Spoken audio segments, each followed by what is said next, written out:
So welcome. In today's session, we are going to look at the muscles of the pectoral girdle, and we will look at the following muscles: pectoralis major, pectoralis minor, subclavius, trapezius, latissimus dorsi, rhomboides major and minor, levator scapula, serratus anterior. For each muscle, please know its origin, insertion, innervation, and action. At least, I have not told you to just know that. So welcome all. My name is Wallace Munyere, and I'm the Daktari. Now, let's start. Now, muscles of the pectoral girdle. Now, the muscular attachments between the pectoral girdle and the trunk are either direct or indirect.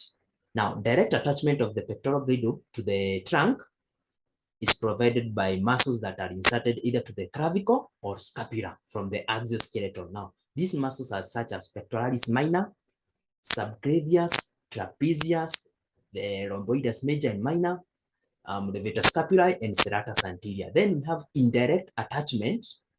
Those muscles that are that provide indirect attachment to the exoskeleton is by the great muscles of the axillary folds. Remember, the anterior axillary fold is formed by the pectoralis major, and posterior axillary fold is formed by latissimus dorsi. And by these muscles, by the way of the upper end of the humerus, move the pectoral girdle on the trunk. Okay, so they originate from the exoskeleton, but they are not inserted into the clavicle or the scapula. They are inserted into the upper end of humerus, so they provide somehow indirect attachment of the pectoral girdle to the trunk. So now, pectoralis major, origin, insertion. It has two heads, a clavicular head and a sternocostal head. Now, the clavicular head arises from the medial half of the anterior surface of clavicle. Then its fibers run almost horizontally and laterally, and they usually lie on the manubrial part of the muscle, from which they are separate. Now, to be inserted, now the tendon of insertion of pectoralis minor, of pectoralis major, sorry, is a bilaminar tendon. Now, the anterior lamina of this tendon is formed by the fibers from the clavicular head, and they are inserted into the lateral lip of the bicipital sulcus of the humerus. Okay, then the sternocostal head, it arises from the lateral half of the anterior surface of manubrium, okay, the body of sternum, and the upper 6 costal cartilages, and also from the aponeurosis of the external abdominal oblique muscle. Okay. Now, the manubrial fibers, those fibers arising from the manubrium, are inserted by the anterior lamina of the tendon into the lateral lip of the bicipital groove or the intertubercular sulcus, but they lie deep to the clavicular fibers. Remember, the clavicular fibers are also inserted by the anterior lamina, but the manubrial fibers from the sternocostal head are also inserted by the same lamina, but they lie deep to the clavicular fibers. Now, the lower sternocostal and the abdominal fibers, they usually cause upwards and laterally to be inserted progressively higher into the posterior lamina of the tendon. Now, those fibers which are originating lower, the abdominal fibers are obviously the which are originating the lower ones, they will be inserted the highest, at the highest position. I don't know if you know what I now let's read this. Now, the fibers which arise lowest of all are inserted highest. Okay, okay, that is why we have the rounded appearance of the anterior axillary fold. Those fibers, the abdominal fibers, those fibers originating from the aponeurosis of the external abdominal oblique are the ones which are inserted the highest. But those originating from the costal cartilages, they will be inserted at a lower position than those originating from the abdominal part. Okay. Now, it is supplied by both the medial and lateral pectoral nerves from the brachial plexus, and it is the only muscle of the upper limb which is innervated by all segments of the brachial plexus. Okay, such that The clavicular head is supplied by the C5, C6, and the sternocostal head C6, C7, C8, and T1. So if you have the EBS paralysis, upper trunk injury, the clavicular head will be paralyzed. So you can use the degree of paralysis of the pectoralis major to help in gauging the extent of brachial plexus injury. So if the muscle, the whole muscle is paralyzed, so the all roots of the brachial plexus are also injured. But if you have the let's say the Klumpke's paralysis, lower trunk paralysis, only the sternocostal part of the sternocostal head will be affected, but the clavicular head will be okay. Now, the muscle, its action, it is a powerful adductor in the medial rotator of the arm. Now, the sternocostal fibers are the chief adductors. So, if the person has the Klumpke's paralysis, the abduction of the arm, adduction of the arm will be somewhat affected. But if one has the abs paralysis, the upper trunk paralysis, flexion at the shoulder joint will be completely paralyzed. That movement will be affected. Now, with the upper limb fixed in abduction, the muscle is also an accessory muscle of inspiration. When the upper limb is fixed in abduction, it can draw the ribs upwards towards the humerus, so it can be used in inspiration. Here's the muscle. You can see this is the clavicular head here. This is the sternocostal head. You can see it is originating from the anterior surface of the clavicular head is originating from the anterior surface of the medial part of the clavicle. You can see the sternocostal head originating from the manubrium here, body of sternum here. Also, you can see it is originating over this the aponeurosis over the external oblique muscle. In fact, this is the external oblique muscle. You can see there. Now the fibers which are originating here are the ones which will be inserted highest, but this originating here will be inserted at a lower position than those originating from here.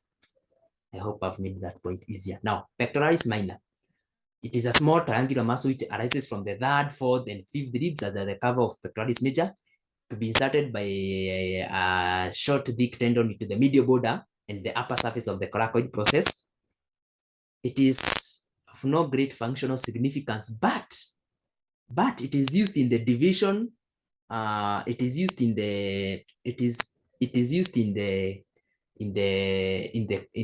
divides the axillary artery into 3 parts, and also in the classification of the axillary lymph nodes. Okay, we have level 1, level 2, level 3 lymph nodes. You will learn that, and you will see it is pectoralis minor which helps in that classification. Nerve supply, the medial pectoral nerve. So although you find some text saying also by the lateral pectoral nerve, because there is a loop of communication between the two nerves, but I think medial pectoral nerve it is. Action. It assists the serratus anterior muscle in the protection of the scapula. Here's the muscle. Here you can see we have cut and reflected the pectoralis major. Here's the minor originating from the third, fourth, and the fifth. Be inserted into the coracoid process, the medial border, and the medial border of coracoid process. Subclavius, it is a small muscle. It is just a small muscle which originates from the costochondral junction of the first rib to be inserted into the subclavian groove on the inferior surface of clavicle. It is supplied by the nerve to subclavius, C5, C6. It originates from the upper trunk. Okay, it usually stabilizes the clavicle in movements of the pectoral girdle, and prevents it. It can prevent when one is injured, when one has the fractured clavicle. It can prevent those ends, those sharp ends, from damaging the adjacent subclavian vein. Okay, I think it is this small muscle here from the from the costochondral junction of the first rib to be inserted into the subclavian groove. Remember, it is separated by the nerve to subclavius. And remember, we said if the C5 fibers to the phrenic nerve did not originate from the C5 root, they can also come off the nerve to subclavius to form the accessory phrenic nerve. Okay, trapezius. It has a very broad origin because it originates from the superior nucleus, the external occipital protuberance, the medial margin of the ligamentum nuchae, from the spinous processes of the 7th cervical vertebra to the 12th thoracic vertebra and the related supraspinous ligaments. Now, it is inserted in the following ways. The upper fibers, okay, upper fibers are inserted into the posterior border of the lateral third of the clavicle at its posterior border. The middle fibers are inserted along the medial border of acromion and the superior lip of the crest of the scapular spine. And the lower fibers, the lower fibers are those which are arising from the lower six thoracic spine, that is from T7 to T12, are inserted into the medial end or the root of the scapular spine. It is supplied by the accessory nerve, the spinal part of accessory nerve, and C3 and C4 fibers provide, they are proprioceptive fibers. Okay, actions, it has many actions, but all fibers of trapezius will help in the retraction of the scapula. But the upper and the lower ends are important, especially in scapular rotation. Okay, the upper fibers usually elevate the scapula, and the lower fibers will depress the medial end of the spine. Now, let me say this. Now in the, we said in the scapular rotation, all fibers are needed there. No, the upper and the lower fibers, all fibers are needed in scapular retraction. Now, the upper, how will they bring about this scapular rotation? Now, which is an essential component in the abduction of the shoulder. Now, in this action, the upper fibers elevate the acromion, but the lower fibers will depress the medial end of the spine. That is like turning a wing nut. Now, and they are those of the lower fibers are assisted by the lower 4 digitations of serratus anterior muscle. Okay, this will help in the abduction of the arm, especially over 90 degrees, like when raising your arm. This is your trapezius here. Okay. This is your trapezius. You can see from the superior nucleus, occipital protuberance. This is your ligamentum nuchae here. Okay, this one. Okay, then from the spinous processes from the 7th cervical vertebra to the 12th. Okay, then these are the upper fibers from the external occipital protuberance to the 7th cervical vertebra. Then the middle fibers are from T1 to T6. Then lower fibers from T7 to T12. Know the insertion. Now, latissimus dorsi, it has the following origins: from the spines of the lower 6 thoracic vertebra anterior to trapezius, that is. Then also it originates from the posterior lamina of the thoracolumbar fascia. Okay.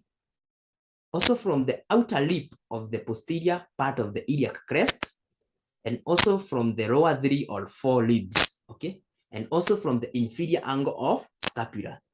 Now, this muscle, you can see it has a very extensive origin. Now, the fibers will pass laterally at different degrees of obliquity. Now, such that the upper fibers are nearly horizontal, the middle fibers are oblique, and the lower are almost vertical. And they form a sheet that overlaps the inferior angle of the scapula. This sheet will also curve around the inferolateral border of teres major and together with the teres major, they will form the posterior axillary fold, and it ends as a flattened tendon. In fact, it is a glistening tendon, a white glistening tendon, to be inserted into the floor of the bicipital groove. Okay, it is supplied by the nerve to latissimus dorsi, that is the thoracodorsal nerve from the posterior cord of brachial plexus, and that nerve is vulnerable to operations. It is vulnerable during operations of the axilla, so it should be safeguarded. Action: extends the shoulder joint and medially rotates the humerus. Okay. E.g., when will you need these two actions? Folding the arms, when you are folding the arms behind the back, or when scratching the opposite scapula. Okay. Also, but when combined with pectoralis major, it can be a powerful adductor of the shoulder. Now, when adducting the upper limb from a position of abduction above the shoulder, it plays an integral role in climbing. Now, when climbing, we require this latissimus dorsi muscle. Here it is. It has a very broad origin. Okay, from the lower 6 thoracic vertebra, T7 to T12, thoracolumbar fascia, from the posterior lip of iliac crest. Okay, also from the inferior angle of scapula, but that you can see the upper fibers are coursing almost horizontally, the middle fibers obliquely, and the lower fibers are almost vertically to be inserted into the floor of the bicipital groove. Now, rhomboids major and minor. Now, rhomboid major arises from 4 vertebral spines, that is T2 to T5, and the intervening supraspinous ligaments, and it is inserted into the medial border of the scapula between the root of the spine and the inferior angle. Okay, here now, here this rhomboid major lies inferior to rhomboid minor. Okay, so after rising from T2 to T5, it is inserted into the scapula, because this is the root of the scapula. Now, between here and the inferior angle, that is the insertion of rhomboid major. Now, rhomboid minor arises from two vertebral spines, that is C7 here and T1, to be inserted into the root or the medial end of the scapular spine, that is the root of the spine. They are supplied by the dorsoscapular nerve, or the nerve to rhomboids from the C5 root of brachial plexus. Okay. Their actions is that they will draw this vertebral border of the scapula this way, medially. Okay, medially and upwards. Okay, with the help of trapezius, they contract in squaring the shoulder, so they will help in scapular retraction. Now, the veterscapula. It is a strap-like muscle which appears in the floor of the posterior triangle. You look, posterior triangle of the neck. It arises from the transverse, please note this, it arises from the transverse processes of atlas and axis, that is C1 and C2, and from the posterior tubercles of the transverse processes of the 3rd and the 4th cervical vertebra. And then to be inserted at the superior angle of the scapular spine. It is innervated by the nerve, the dorsoscapular nerve, that is from C5, and also from the cervical plexus C3 and C4. Okay, as the name suggests, the veterscapula, it elevates the scapula. Okay, and will help also in the lateral flexion of the neck. Now, serratus anterior as our last. It arises from it arises by a series of 8 digitations from the upper 8 ribs, but the first digitation will arise from the first and the second rib, but after that the other digitations will arise from the corresponding ribs. So the second digitation will arise from the second rib, the fourth digitation from the fourth rib, like that, to be inserted into the costal surface of the scapula along the medial border. It is supplied by the long thoracic nerve, or the nerve to serratus anterior, C5, C6, C7. Remember, C5 and C6, they pierce the substance of scalenus medius, join a single, they join to form a single trunk or a single nerve, and the C7 will join that single trunk or nerve. Action, it is a powerful protractor of the scapula, scapular protraction, okay?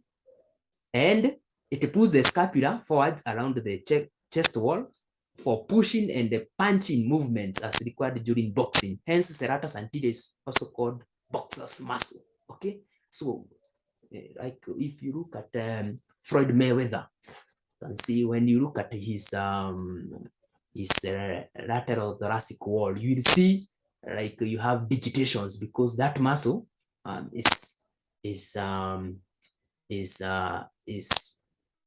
very strong. It has hypertrophied because due to the use when boxing. It also keeps the vertebral border of the scapula in firm contact with the chest wall. Now, that is why when one has paralysis of the muscle, there will be winging of the scapula where the vertebral border becomes prominent on the back, especially when the patient is told to push against the wall, because the muscle, the vertebral border of the scapula is not in firm contact with the chest wall. Also, the lower 4 or 5 digitations, along with the lower part of trapezius, they will rotate the scapula laterally and upwards during the overhead abduction of the arm. The overhead abduction of the arm is like when you are raising your arm, okay? So here's the muscle, serratus anterior. You can see it has digitations here, okay? These digitations here. You can see the lower 4 are interdigitating. These are the digitations of external abdominal oblique, okay? But these are for serratus anterior. Also here they are, there, and this is the long thoracic nerve. They supply the muscle segmentally, okay?